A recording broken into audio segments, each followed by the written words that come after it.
نحمدہ ونصلی علی رسولہ الکریم اما بعد۔ پارہ نمبر 16 سورہ طٰہٰ آیت نمبر 9۔ اعوذ باللہ من الشیطان الرجیم بسم اللہ الرحمن الرحیم۔ وَهَلْ أَتَاكَ حَدِيثُ مُوسَىٰ إِذْ رَأَىٰ نَارًا فَقَالَ لِأَهْلِهِ امْكُثُوا إِنِّي آنَسْتُ نَارًا لَعَلِّي آتِيكُم مِّنْهَا بِقَبَسٍ أَوْ أَجِدُ عَلَى النَّارِ هُدًى۔ صدق اللہ العظیم۔ کل کے سبق میں یہ بات گزر چکی کہ اس سورہ مبارکہ کا ایک نام سورہ کلیم بھی ہے۔ کلیم نام اس کا اس وجہ سے ہے کہ کلیم صفت ہے حضرت موسیٰ علیہ السلام کی۔ کلیم کا معنی ہے کلام کرنے والا۔ حضرت موسیٰ علیہ السلام کوہ طور پر اللہ تعالیٰ سے ہم کلام ہوئے تھے، اس لیے آپ کو کلیم اللہ کا لقب عطا فرمایا گیا۔ اسی کا تذکرہ آج کے سبق میں ذکر کیا جا رہا ہے۔ حضرت موسیٰ علیہ السلام مصر میں رہتے تھے اور یہاں پر فرعون کی حکومت تھی۔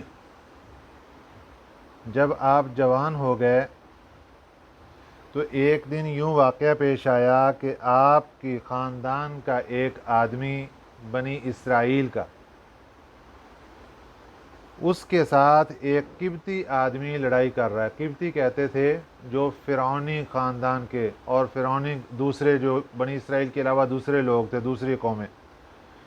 قبطی خاندان کا ایک آدمی اسرائیلی کو مار رہا ہے۔ اسرائیلی کمزور تھا بیچارہ، قریب سے حضرت موسیٰ علیہ السلام گزر رہے تھے، تو بنی اسرائیل کے آدمی نے حضرت موسیٰ علیہ السلام سے مدد چاہی۔ آپ نے اس کی مدد کرتے ہوئے اس کو ایک مکہ مار دیا، قبطی آدمی کو۔ مکہ مارنے سے وہ آدمی وہیں مر گیا۔ اب کسی کو نہیں پتا کہ یہ کس نے مارا ہے۔ چنانچہ دوسرے دن پھر واقعہ پیش آیا اور یہ راز کھل گیا کہ حضرت موسیٰ علیہ السلام نے کل اس آدمی کو مارا ہے۔ تو آپ کی گرفتاری کے وارنٹ جاری کر دیے گئے۔ ایک آدمی نے چپکے سے آپ کو آ کر خبر دے دی کہ آپ فوری طور پر یہ علاقہ چھوڑ دیں، آپ کی گرفتاری کے آرڈر آ چکے ہیں، قتل کا کیس آپ پر پڑ گیا۔ حضرت موسیٰ علیہ السلام نے مصر چھوڑ دیا، وہاں سے چل پڑے۔ تقریباً 8 دن کی پیدل مسافت کے بعد آپ مدین پہنچے۔ یہاں پر حضرت شعیب علیہ السلام تھے، آپ کی ملاقات ہو گئی۔ تو حضرت شعیب علیہ السلام نے آپ سے بات چیت کی اور آپ کو تسلی دی کہ آپ پریشان نہ ہوں، اللہ تعالیٰ آپ کی مدد فرمائیں گے۔ یہاں پر فرعون کی حکومت نہیں ہے، اس لیے آپ کو کسی قسم کی پریشانی بھی نہیں ہے۔ یہاں پر حضرت شعیب علیہ السلام نے حضرت موسیٰ علیہ السلام سے بات کی کہ میں یہ چاہتا ہوں کہ مجھے گھر کے اندر ایک ملازم کی ضرورت ہے، کام کرنے والے کی۔ تو آپ گھر میں بکریاں چرانی ہیں، تو یہ آپ ذمہ داری اگر لے لیتے ہیں 8 سال کی، تو میں اپنی بیٹی کا نکاح آپ کے ساتھ کر دیتا ہوں۔ اگر 10 سال پورے کر دیں گے تو آپ کی مرضی۔ تو حضرت موسیٰ علیہ السلام نے حامی بھر لی۔ چنانچہ حضرت شعیب علیہ السلام نے اپنی بیٹی کی شادی کر دی حضرت موسیٰ علیہ السلام کے ساتھ۔ 10 سال پورے ہو گئے۔ اب حضرت موسیٰ علیہ السلام نے اجازت چاہی کہ میں اپنی والدہ محترمہ، اپنی بہن کو، ان کو ملنا چاہتا ہوں جا کر۔ تو حضرت شعیب علیہ السلام نے اجازت دے دی۔ اب یہ سفر شروع ہو گیا۔ تو حضرت موسیٰ علیہ السلام نے حالات کی نزاکت کو بھانپتے ہوئے جو ایک مشہور شاہراہ تھی، جو راستہ تھا، اس کو چھوڑ کر